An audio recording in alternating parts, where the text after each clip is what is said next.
Good morning, Cambrians. How are you all? This is Dalvinder from Cambridge International School. I welcome you all to e-portal of CIS Dasua.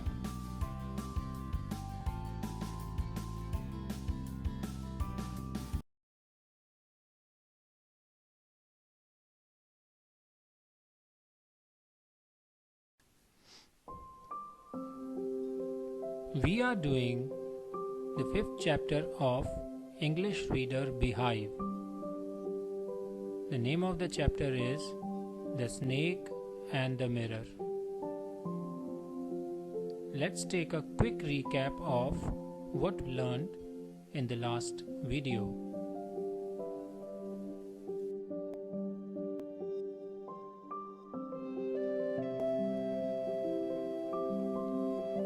Yesterday, I started my video with the explanation of the chapter.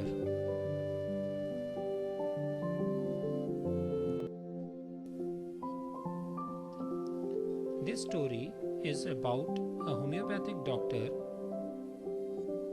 who is narrating a story of his encounter with a snake. He lived in a rented room which was very old and was not even electrified, means there was no electricity in that room. So he used kerosene lamp for light. He shared that room with rats. Those rats moved up and down in that room quite normally. He had just started his medical practice. His earnings were very less at that time. That is the reason why he was living in such a shabby and dirty condition. It was hot summer night, almost 10 o'clock, when he came back after taking his dinner. He heard some noise from above, but he did not react because it was normal for him. He knew that this noise is created by the rats. Then he discussed about his collection of clothes and the condition of room. There was a table in his room where he kept a book, a comb, a mirror, and a lamp. That was hot summer night, therefore he was not able to sleep. So he sat on the chair and started reading a book.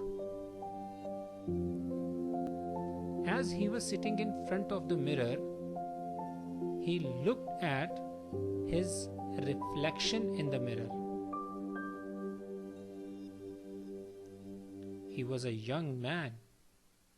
He liked to appreciate beautiful things and wanted to improve his looks and wanted to look more handsome.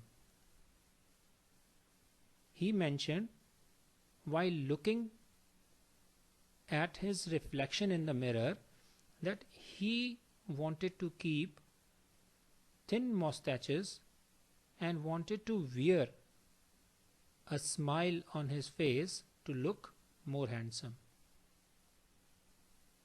He even praised his profession and was willing to get married to a rich, fat lady doctor.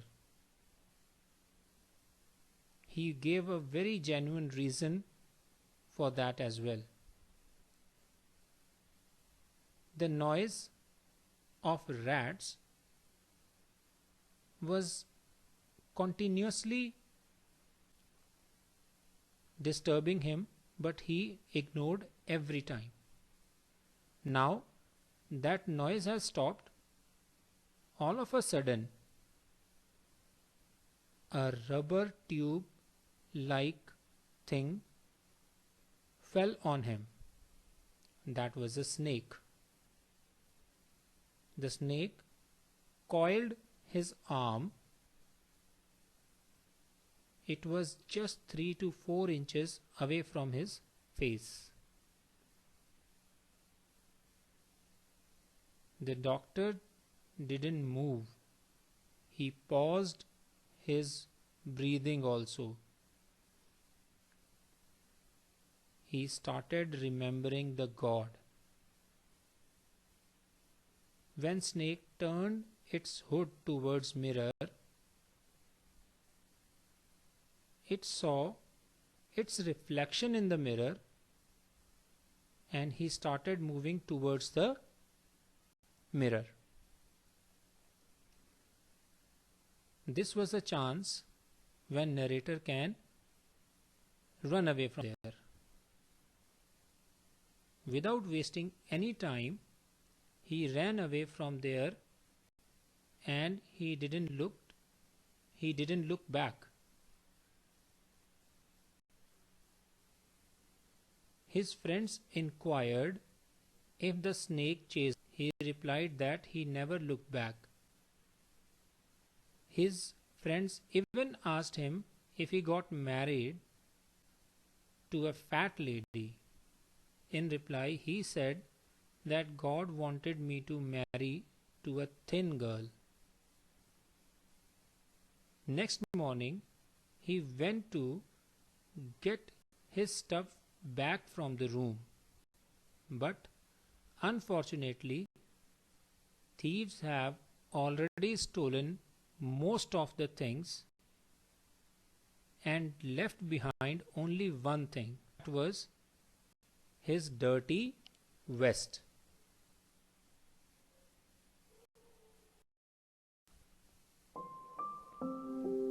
Then we discussed about the message of the story. The story conveys the message that one should never be proud of one's beauty, strength, or achievements. The fear of death makes a person realize how futile the worldly achievements are. It is faith in God which makes a person strong. The doctor in the story is cured of his arrogance after a close encounter with death. After that, we discussed about the theme of the story. You can pause the video and read the theme of the story.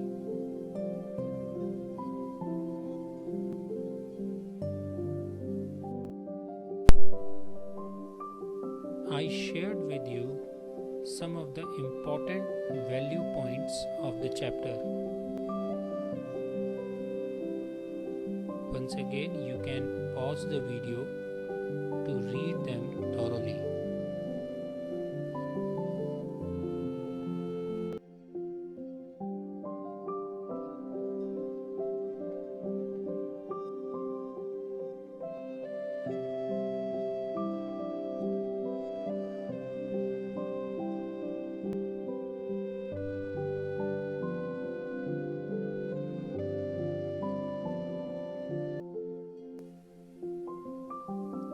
And finally, in the last segment of the lesson, work to do, I gave you a few questions to answer. My first question was, what was the doctor thinking while he was seated before the mirror? The second question was, why did the doctor run from his house? Third, how did the doctor show the presence of mind when he encountered the snake? Fourth, how did the snake change the writer's opinion about himself? Number 5, while looking into the mirror, what important and earth-shaking decisions did the doctor make?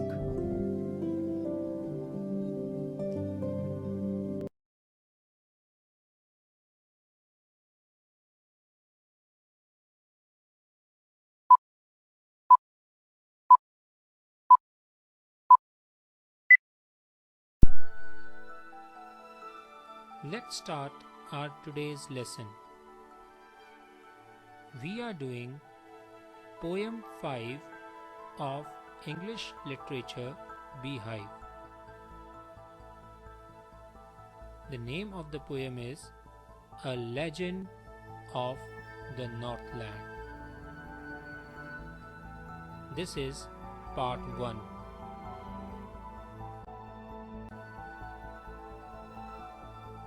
This is a beautiful poem written by Fob Carey. Legend means a folk tale, and the Northland is the area situated near the North Pole.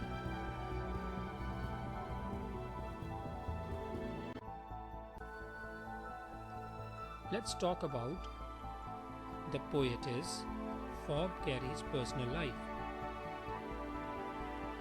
Fob Carey was an American poetess. Her elder sister Alice Carey was also a poetess. Fob was born on 4th September 1824. Her family earned its living through farming. Her mother encouraged both the sisters for writing. After her death in 1835,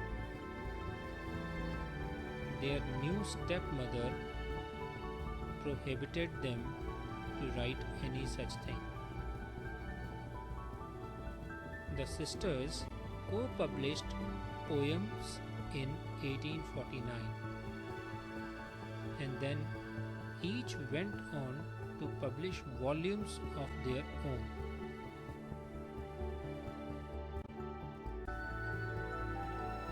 Now we are moving to introduction of the poem. A Legend of the Northland is a ballad. A ballad is a poem narrating a story in short stanzas. And in the poem, all the stanzas comprise 4 lines.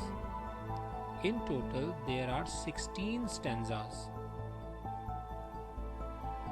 These stanzas will tell us a story.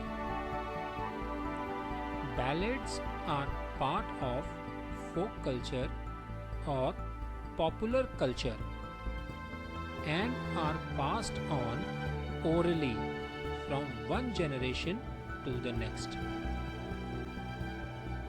This story is of the Northland area, the area which is near the North Pole.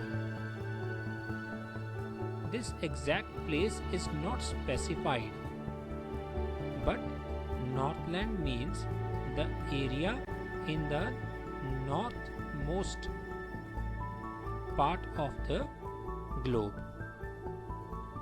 Legend means a historical story, one which is very old and has been passed on from generation to generation.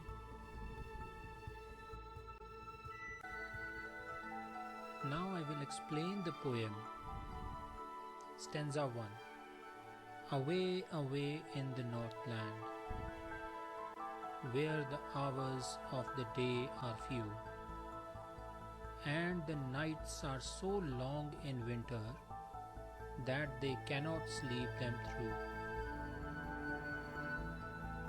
This means that Northland is situated in the northernmost part of the globe. Hours of the days are few means the nights are long and days are small, especially in winters. That is the reason why people cannot sleep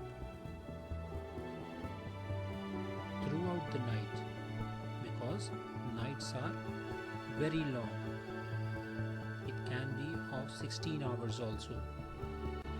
It is not possible to sleep for 16 hours.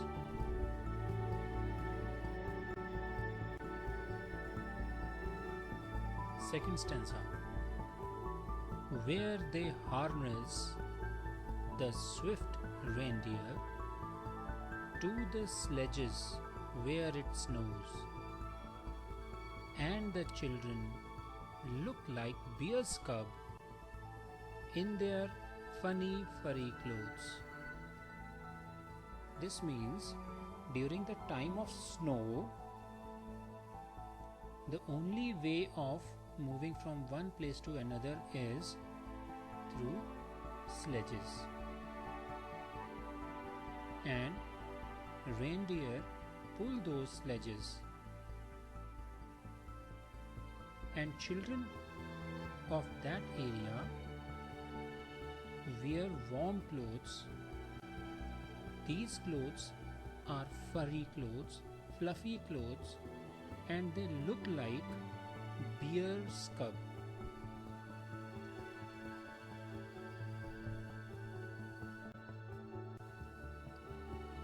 Stanza 3. They tell them a curious story. I don't believe it is true, and yet you may learn a lesson if I tell the tale to you. Poetess says,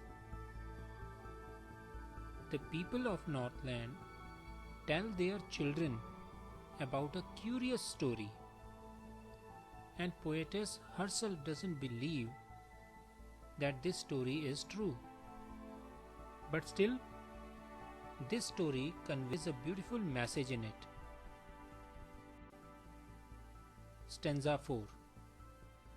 Once, when the good Saint Peter lived in the world below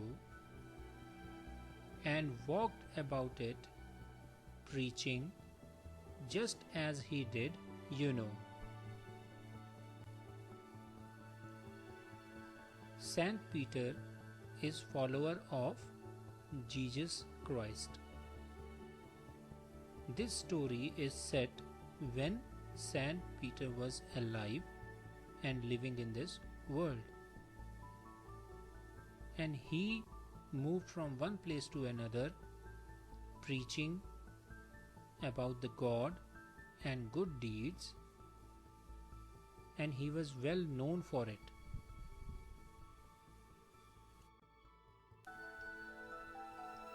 Stanza 5.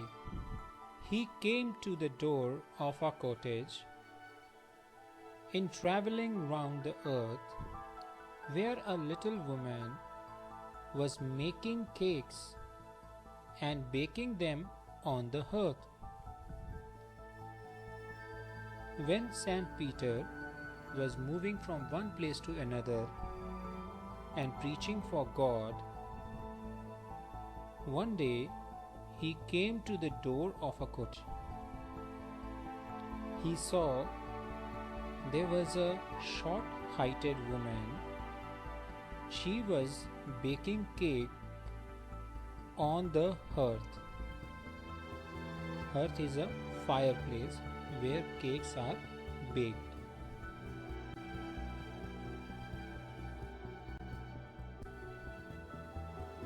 Stanza 6. And being faint with fasting, for the day was almost done, he asked her from her store of cakes to give him a single one. Saint Peter was hungry and was very weak. The whole day he traveled, and now he cannot move ahead because he needs food to eat. Fasting here means hungry. Saint Peter asked that lady to give him some cake, as that lady had a good collection of cakes. Stanza 7.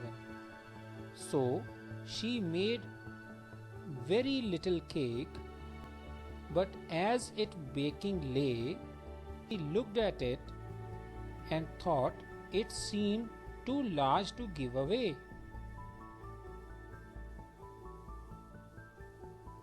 Here, when she was demanded for the cake,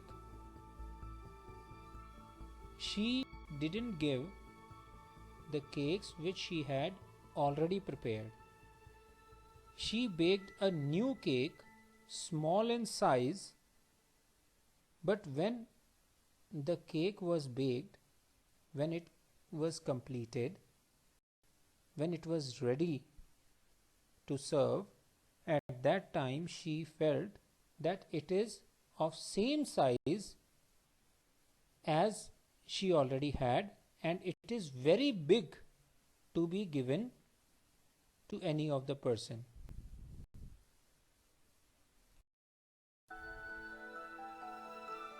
Stanza 8. Therefore she kneaded another, and still a smaller one, but it looked, when she turned it over, as large as the first had done. That lady kneaded another cake. Kneaded means preparing dough for baking cake. Now she has taken this small amount of dough. Once again, when the cake was prepared, its size looked similar to the first one.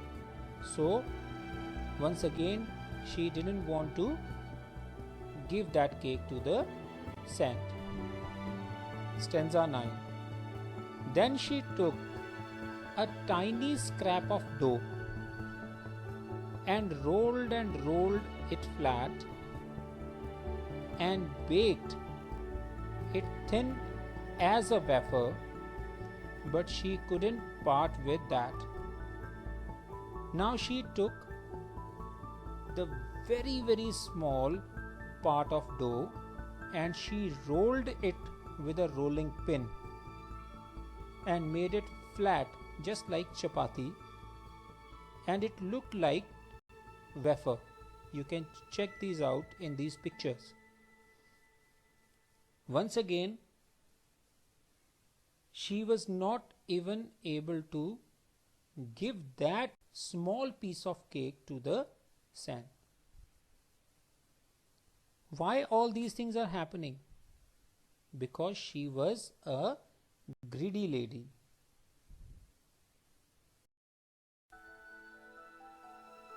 Rest of the poem we will continue in our next lesson.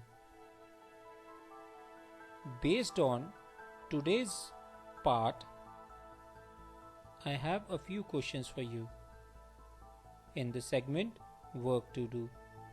My first question is, which country or countries do you think the Northland refers to? You can take help of maps. What did Saint Peter ask the old lady for and why?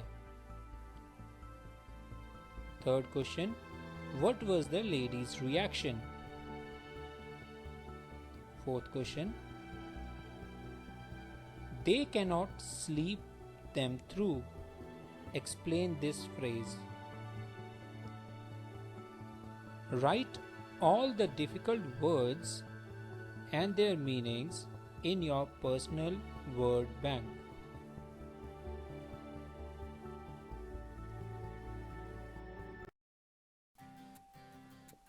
With this, we come to an end of today's lesson. Have a great day. Thank you.